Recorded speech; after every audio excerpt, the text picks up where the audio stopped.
fidélité de Dieu ce soir. Et nous voulons parler d'un sous-thème qui est intitulé l'impact du sang. L'impact du sang pascal. L'impact du sang pascal. Nous voulons voir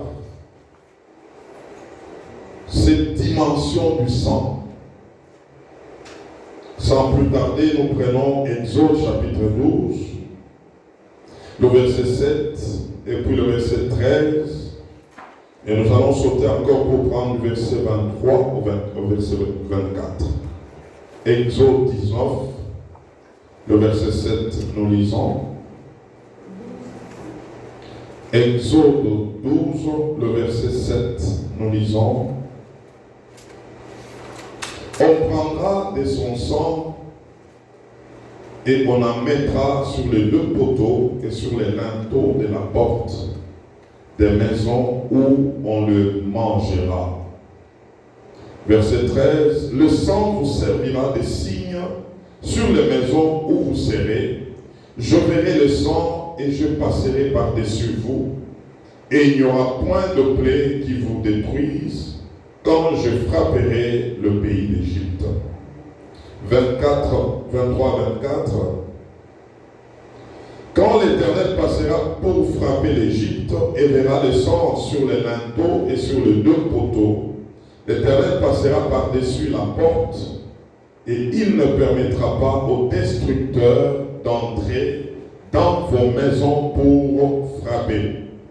Vous observerez cela comme une loi pour vous et pour vos enfants à perpétuité.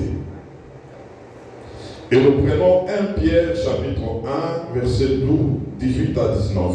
1 Pierre chapitre 1 verset 18 à 19.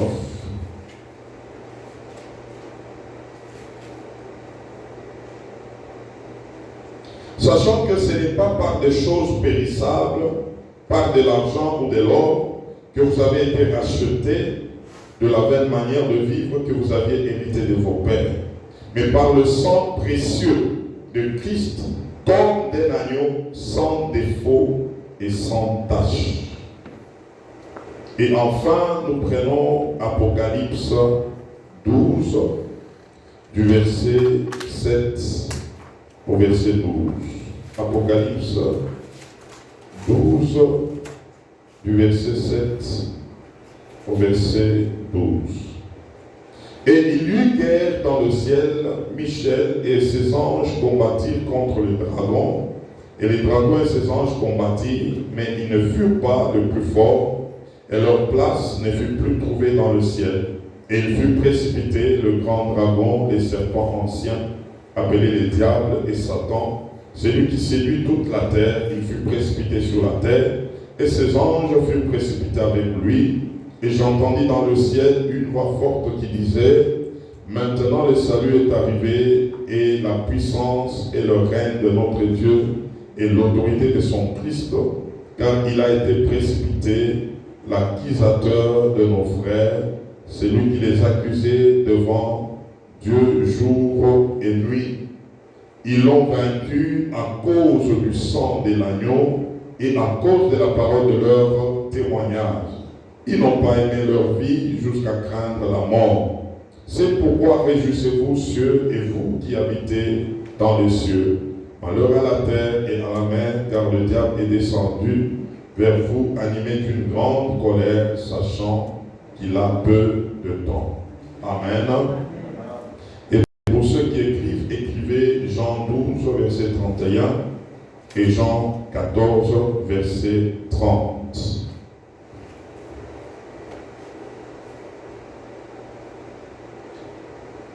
Que Dieu vous bénisse encore. Hier, nous avions vu la dimension de cet agneau qui nous amène vers le lion. Et Dieu, comme nous l'avons dit hier, nous veut à la dimension du lion et non de l'agneau. Et aujourd'hui, nous voulons voir l'impact du sang de la Pâque l'impact du sang pascal. Regardons un peu dans les textes d'Exode 12, où pendant que Dieu donnait les instructions à Israël de comment quitter l'Égypte, il a parlé de prendre un agneau d'un an, de rester avec lui pendant 14 jours, et d'immoler cet agneau au soir, et prendre du sang de cet agneau, et de poser sur le linteau de leur porte, sur les deux poteaux de leur porte, et sur les linteaux, de mettre la marque du sang. Et Dieu est en train de dire, lorsque l'exterminateur passera, quand il verra le sang, il passera outre. Les maisons sur lesquelles sera le signe de sang, ces maisons sera épargnée, protégée, à cause du sang. En ces jours-là, il n'était pas question d'être du camp d'Israël ou du camp de l'Égypte. Mais ce qui tranchait l'affaire, c'était le sang. Là où il n'y avait pas le sang, l'exterminateur passait et il opérait des choses. Il pouvait tuer le premier-né et le sang devrait couler. Mais là où il y avait le sang, c'était comme un signe qu'il pouvait dire, là, il y a la miséricorde de Dieu. Là, il y a le pardon de Dieu. Là, il y a la protection divine. Tout était déterminé par le sang.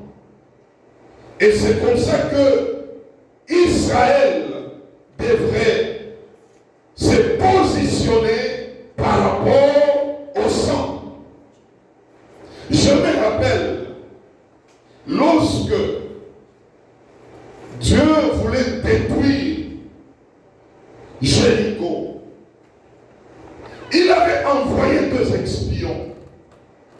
Ils sont allés et ils étaient accueillis par une femme prostituée répondant au nom des rares. Cette femme les a gardés. Ils ont donné le message. Ils ont donné la mission jusqu'à dire, nous allons revenir pour brûler toute la ville et vous serez épargnés. Et cette femme avait demandé une grâce concernant sa famille. Les 2 espions pouvaient lui dire, nous allons faire une alliance avec toi. Et tu vas respecter cette alliance. C'est que quand nous allons revenir, tu vas t'arranger pour que, à la fenêtre de ta maison, que tu mettes un fil rouge, un fil cramoisi. Lorsqu'on viendra et qu'on commencera à terrasser la ville, là où il y aura ce fil rouge, cette maison sera épargnée. Le problème était de respecter ce qui était dit. Et pour Israël, c'était le respect du sang. Le sang renferme beaucoup de choses selon l'entendement de Dieu. Lorsque Adam était trouvé dans le péché, quand il avait péché, Dieu lui-même s'était servi pour aller prendre un animal et immoler cet animal. Et il a pris la peau de l'animal pour confectionner des habits et il avait donné à Adam et à Ève. Et j'aimerais dire ce soir, Dieu lui-même s'était chargé pour faire l'expiation. Il avait vu le sang. C'est comme ça qu'il pouvait s'approcher d'Adam et parler de la postérité de la femme qui allait écraser la tête du serpent. Dieu lui-même avait exercé l'expiation du péché. péché en tuant un animal. La question de ce soir, pourquoi seulement le sang? Pourquoi le sang? Et je voudrais vous dire que le sang de Jésus-Christ, c'est un sang spécial. Pas comme le sang d'un animal, pas comme le sang de tout autre homme. Le sang de Jésus-Christ, c'était un sang précieux, spécial, parce qu'il n'était pas venu d'un homme. Le sang de Jésus-Christ était venu du Saint-Esprit. C'est pourquoi la conception de Jésus-Christ était une conception miraculeuse. Ah, Dieu est sage. Amen. Tout ce que l'homme ne pouvait pas, c'était de vivre sans péché. Les efforts de l'homme ne pouvaient pas l'amener à vivre une vie de sainteté, de pureté. C'est comme ça que tout était gâté à cause de qui? À cause d'Adam. Par le péché d'Adam, la mort est entrée et la mort s'est étendue sur tous les hommes. Par le péché d'Adam, tous se sont retrouvés pécheurs. Et Jésus, quand il devrait entrer, Dieu a utilisé la haute sagesse d'entrer par une femme, mais qui n'avait jamais connu des rapports sexuels avec un homme. Parce qu'en réalité, si tel pouvait être le cas, le sang de Jésus-Christ n'allait jamais être un sang pur. Jean-Baptiste, qui avait précédé Jésus pour annoncer la venue de Jésus, était issu d'un sang impur. Mais Jésus, même quand il est venu, il y avait une opération spirituelle de haut niveau. Une conception miraculeuse, une croissance de grossesse miraculeuse, parce que la médecine nous dit, lorsqu'un enfant est dans le ventre, l'enfant est nourri par sa mère. Oh, cette maman avait un sang impur. Donc Jésus dans le ventre n'était pas nourri par Marie. Mais comment est-ce qu'il croissait? Il croissait par le Saint-Esprit. C'est le Saint-Esprit qui était le nourricier de Jésus-Christ étant dans le ventre de Marie. Et donc même la conception du sang de Jésus-Christ dans le ventre de Marie était une dimension spirituelle du Saint-Esprit. Et c'est comme ça que le sang est en train de se former en lui. L'enfant prenait forme jusqu'à devenir cet enfant qui devrait sortir. Et Marie n'avait pas nourri Jésus lorsqu'il était bébé. Cet enfant se nourrissait du miel. Cet enfant était spécial. Et pendant qu'il grandissait avec un sang pur, un sang qui n'avait aucune tache. Et c'est comme ça que, quand Jean l'a vu, nous l'avons dit hier, il a pointé en disant, voici l'agneau de Dieu qui ôte les péchés du monde. Et parlant de cet agneau de Dieu, Jean, il déclarait quelque chose peut-être que lui-même ne comprenait pas. C'était une dimension d'un sang précieux qui devrait ôter le péché et non pas couvrir le péché.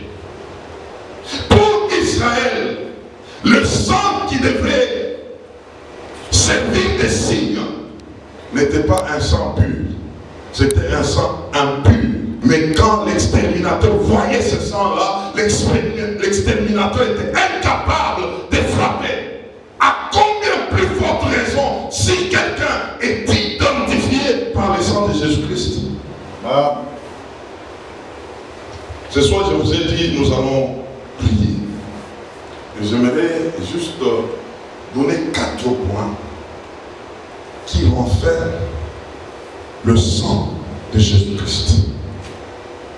Et c'est avec ces 4 points que nous allons prier aujourd'hui.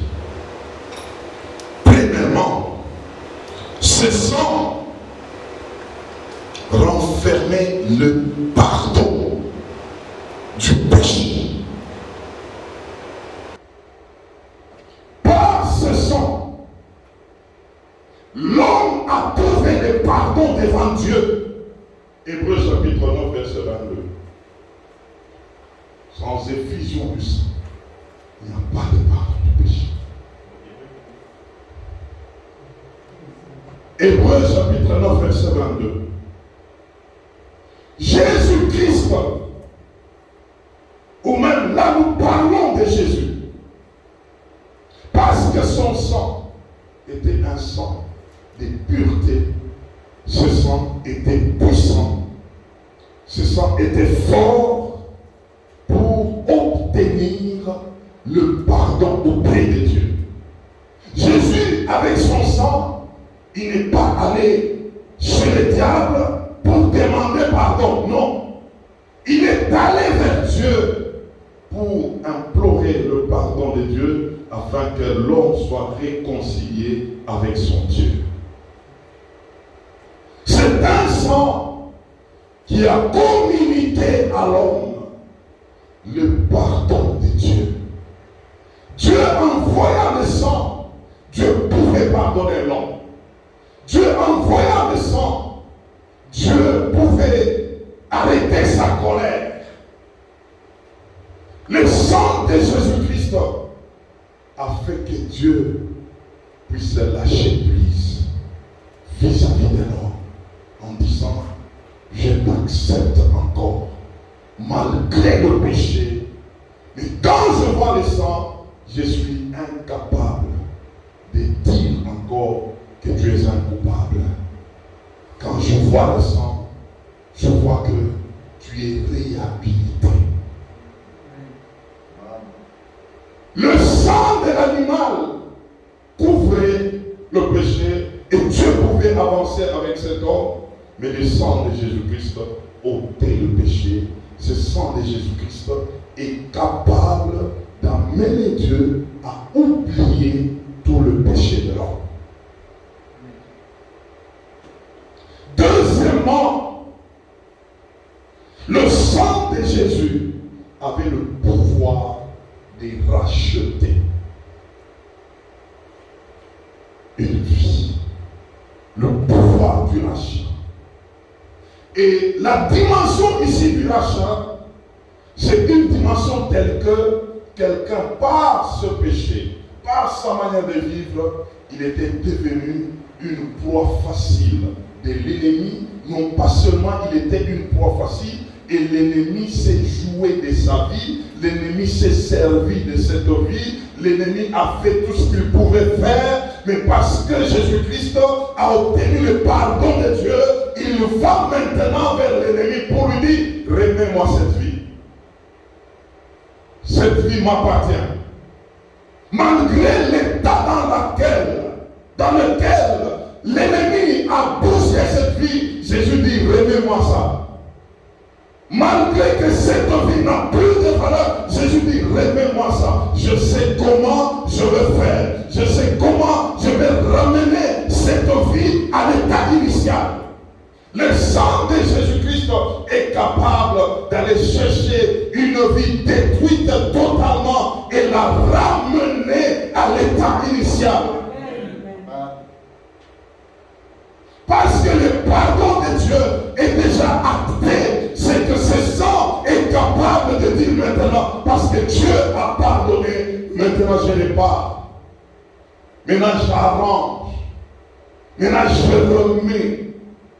C'est comme qui dirait quelqu'un, parce qu'il avait déjà tout gâché et qu'il s'est dit: c'est fini pour moi. Mais le sang dit: ce n'est pas encore fini. Je suis capable de reprendre les choses en main et de restaurer totalement. Oh, gloire au Seigneur. Troisièmement, sang a la vie. Lévitique chapitre 17, verset 11. Ça veut dire quoi?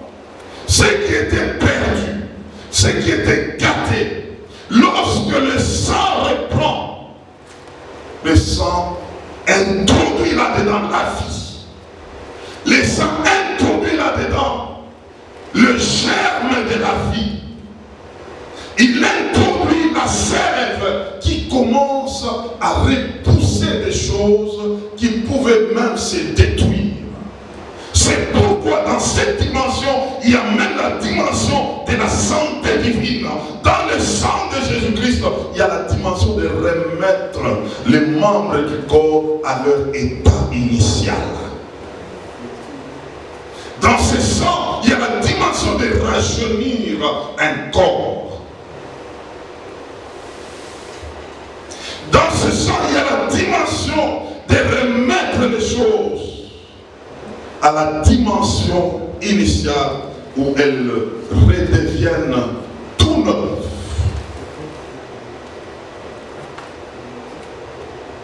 Il s'agit du sang de Jésus-Christ dont nous sommes en train de parler.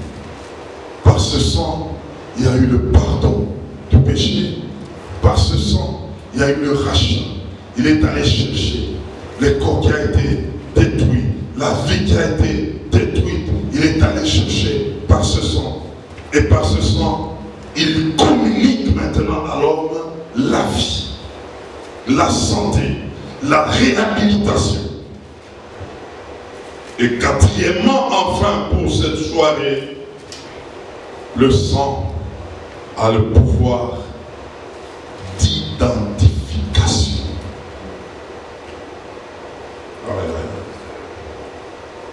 Dans ce sang, il y a une dimension d'identification où la personne qui en jouit entre dans une nouvelle généalogie. Aïe, aïe, aïe. Vous savez, aujourd'hui, quelqu'un peut accéder à la vie chrétienne, mais il se voit toujours un enfant de, un fils de, mais en Jésus, il ne comprend pas le mystère qui l'amène à devenir fils de Dieu. Vous savez, ce qui avait amené Jésus même à la condamnation, parce que Jésus s'est déclaré fils de Dieu. La dimension de s'identifier à Dieu. Il y a des gens vivant la vie chrétienne, mais quand ils se regardent, ils ne se voient pas comme des fils de Dieu, mais ils se voient comme des enfants de Dieu. Toute créature est enfant, mais toute créature n'est pas fils. L'enfant ne reconnaît pas, peut ou ne pas reconnaître son père, mais le fils reconnaît son père. Et le fils, quand il se déclare fils, il sait qu'il est réellement fils. Dans l'identification, il y a la dimension où nous commençons à opérer avec l'ADN de Dieu. Dans l'identification, lorsqu'on comprend qu'on est réellement enfant de Dieu, la sorcellerie, la magie ne peuvent rien contre toi. Parce que pour t'atteindre, il faut d'abord détruire la tête qui est là, afin de t'atteindre toi qui es là-bas, derrière. Dans l'identification, je suis fils de Dieu, je ne suis pas fils de mes parents. Biologique, non. Quand je me présente en tant que fils de Dieu. Et ceux qui m'ont engendré n'étaient que des moyens par lesquels je devais atteindre ce monde. C'est comme ça que Marie n'était qu'un moyen pour que Jésus arrive sur cette terre. Mais Marie n'était pas la mère. il était une femme. Il n'était pas la mère parce qu'il était un moyen. Si quelqu'un commence à opérer comme ça, spirituellement, l'ennemi ne mettra pas la main sur lui. L'ennemi ne mettra pas la main sur lui. Beaucoup d'enfants de Dieu sont encore enfants de leurs parents, même spirituellement. C'est comme ça que lorsque l'ennemi cherche à mettre la main, il mettra la main sur toi parce qu'il va mettre la main sur les noms de la famille. Il va mettre la main sur la généalogie biologique. La dimension de l'identification, mes frères, lorsque nous entrons là-dedans, nous devenons des hommes et des femmes très dangereux. Et Satan ne peut jamais s'approcher de quelqu'un qui est en train d'opérer sous l'identification de Christ. Jamais. Jamais. Quand on te regarde, selon l'ADN, on regarde, on dit ça, c'est l'ADN d'en haut. Personne ne peut mettre la main sur toi. Et ce sont toutes ces choses qui font que être un fils de Dieu, frère, ce n'est pas de la blague. C'est pas de la blague. C'est quelqu'un qui est assis sur une force terrible que personne ne peut renverser. Un enfant de Dieu, ce n'est pas de la blague, frère. Non. Non. Si tu comprends en qui tu as cru et le comment tu as été introduit en lui, tu vas commencer à opérer autrement. Cette identité fait peur à l'ennemi parce qu'il sait comment opère le monde spirituel. Alors j'aimerais vous dire, nous venons de lire Apocalypse, chapitre 12. La Bible est en train de nous présenter la scène du combat qui s'était passé au ciel. Je vous ai dit hier que Dieu ne peut pas se battre avec Satan. La Bible a parlé de l'ange Michael qui s'est battu avec les dragons, avec les serpents anciens qui s'appellent Satan. Et dans cette bagarre, c'est l'ange qui s'est retrouvé plus fort que Satan. Et il a fait quoi? Il a précipité. Vous savez, précipiter quelqu'un, c'est comme si on est en train d'amener avec vitesse la personne. C'est une dimension de repousser. Et on l'a repoussé vite sur la terre. Donc il a connu une chute libre. C'est comme quand on parle, on jette, il se retrouve par terre. C'est comme ça qu'on l'a fait sortir de là. On l'a précipité sur la terre. Maintenant la Bible me dit, toi quand tu étais sauvé, Dieu est venu pour te transporter. Il y a eu changement de position par le sang de Jésus-Christ.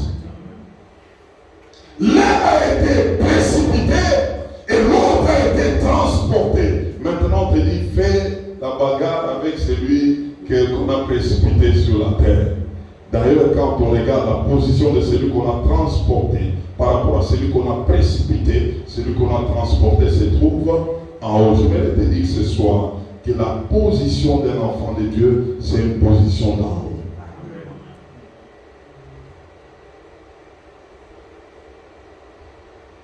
Et tu dois en avoir conscience. Si tu es conscient, tu deviens conscient de toutes ces choses, l'ennemi sera sous tes pieds. Tu vas commencer à opérer au moyen du sang de Jésus-Christ et l'ennemi ne mettra pas la main sur toi. C'est inconcevable pour un enfant de Dieu qu'on est en train d'ensorceler. Un enfant de Dieu qu'on est en train de manipuler spirituellement. Et si tu connais l'impact du sang de Jésus-Christ sur ta propre vie, personne ne mettra la main sur toi. Par ce sang tu as obtenu le pardon de Dieu. Par ce sang, tu as été racheté.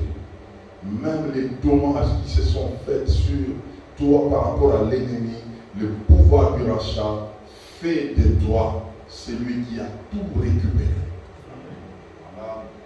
Par ce sang, tu as la vie de Dieu. Et par ce sang, tu es identifié à Dieu. Tu es fils de Dieu. Frère,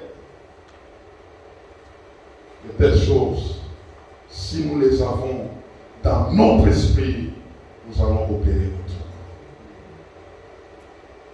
Ce soir, je voudrais que tu t'élèves avec cet entendement.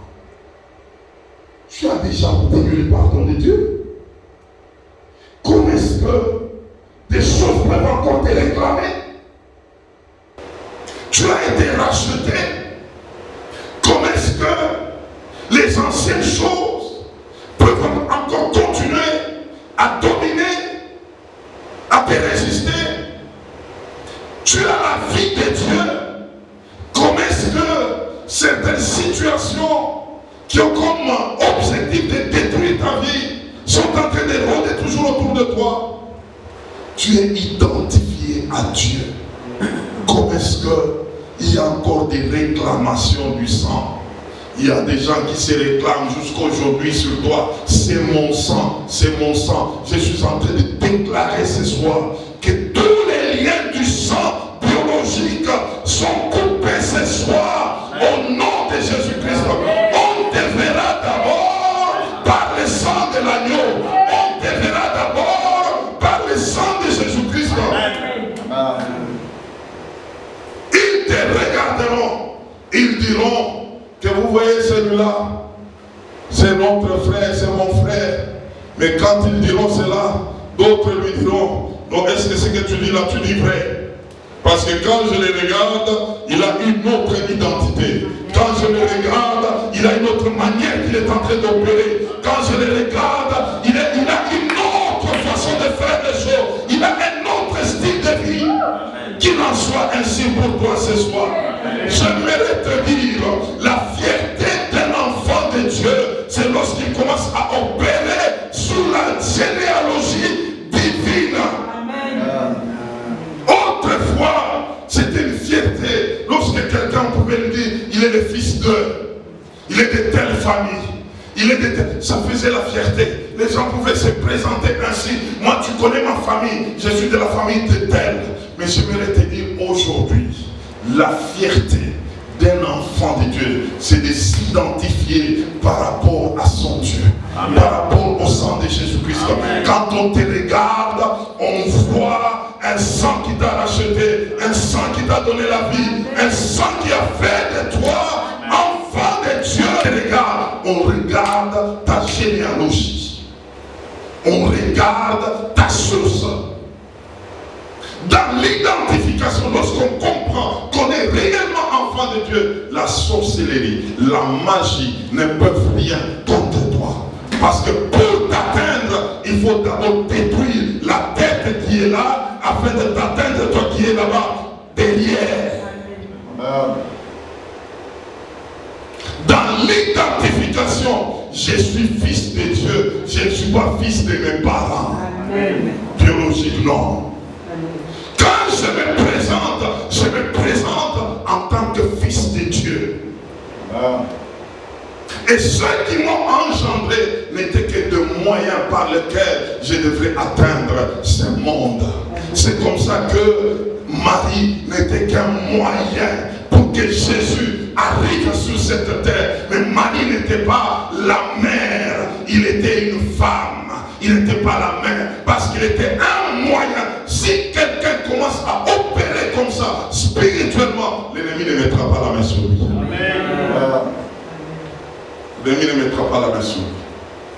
Beaucoup d'enfants de Dieu sont encore enfants de leurs parents, même spirituellement. C'est comme ça que lorsque l'ennemi cherche à mettre la main, il mettra la main sur toi parce qu'il va mettre la main sur les noms de la famille. Il va mettre la main sur la généalogie biologique. théologique. La dimension de l'identification, mes frères, lorsque nous entrons là-dedans, nous devenons des hommes et des femmes très dangereux. Et Satan ne peut jamais s'approcher de quelqu'un qui est en train d'opérer sous l'identification de Christ. Jamais. Jamais. Quand on te regarde, selon l'ADN, on regarde, on dit ça, c'est l'ADN d'en haut. Personne ne peut mettre la main sur toi. Et ce sont toutes ces choses qui font que être un fils de Dieu, frère, ce n'est pas de la blague. C'est pas de la blague. C'est quelqu'un qui est assis sur une force terrible que personne ne peut renverser. Un enfant de Dieu n'est pas de la blague, frère. Non. Non. Si tu comprends en qui tu as cru et le comment tu as été introduit en lui, tu vas commencer à opérer autrement. Cette identité fait peur à l'ennemi parce qu'il sait comment opère le monde spirituel. Alors j'aimerais vous dire, nous verrons de lire Apocalypse chapitre 12. La Bible est en train de nous présenter la scène du combat qui s'était passé au ciel.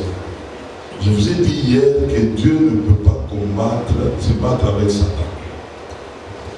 La Bible a parlé de l'ange Michael qui s'est battu avec les dragons, avec les serpents anciens qui s'appellent Satan.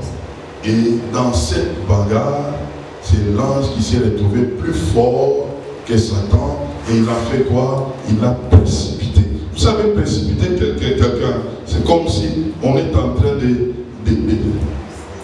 d'amener avec vitesse la personne. C'est une dimension de repousser. Et on l'a repoussé vite sur la terre. Donc il a connu une chute libre. C'est comme qu'on prend, on jette, il se retrouve par terre. C'est comme ça qu'on l'a fait sortir de là. On l'a précipité sur la terre. Maintenant la Bible me dit, toi quand tu étais sauvé, Dieu est venu pour te transporter. Il y a eu changement de position par le sang de Jésus-Christ. L'un a été précipité et l'autre a été transporté. Maintenant on te dit, fais la bagarre avec celui qu'on a précipité sur la terre. D'ailleurs, quand on regarde la position de celui qu'on a transporté par rapport à celui qu'on a précipité, celui qu'on a transporté se trouve en haut. Je vais te dire ce soir que la position d'un enfant de Dieu, c'est une position d'en haut.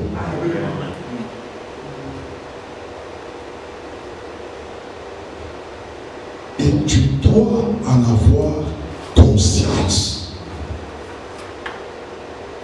Si tu es conscient, tu deviens conscient de toutes ces choses, l'ennemi sera sous tes pieds.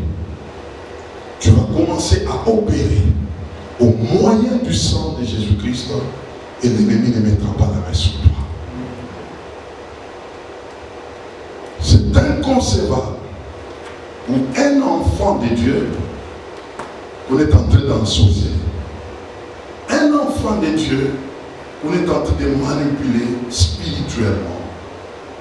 Et si tu connais l'impact du sang de Jésus-Christ sur ta propre vie, personne ne mettra la main sur toi. Amen. Par ce sang, tu as obtenu le pardon de Dieu. Par ce sang, tu as été racheté.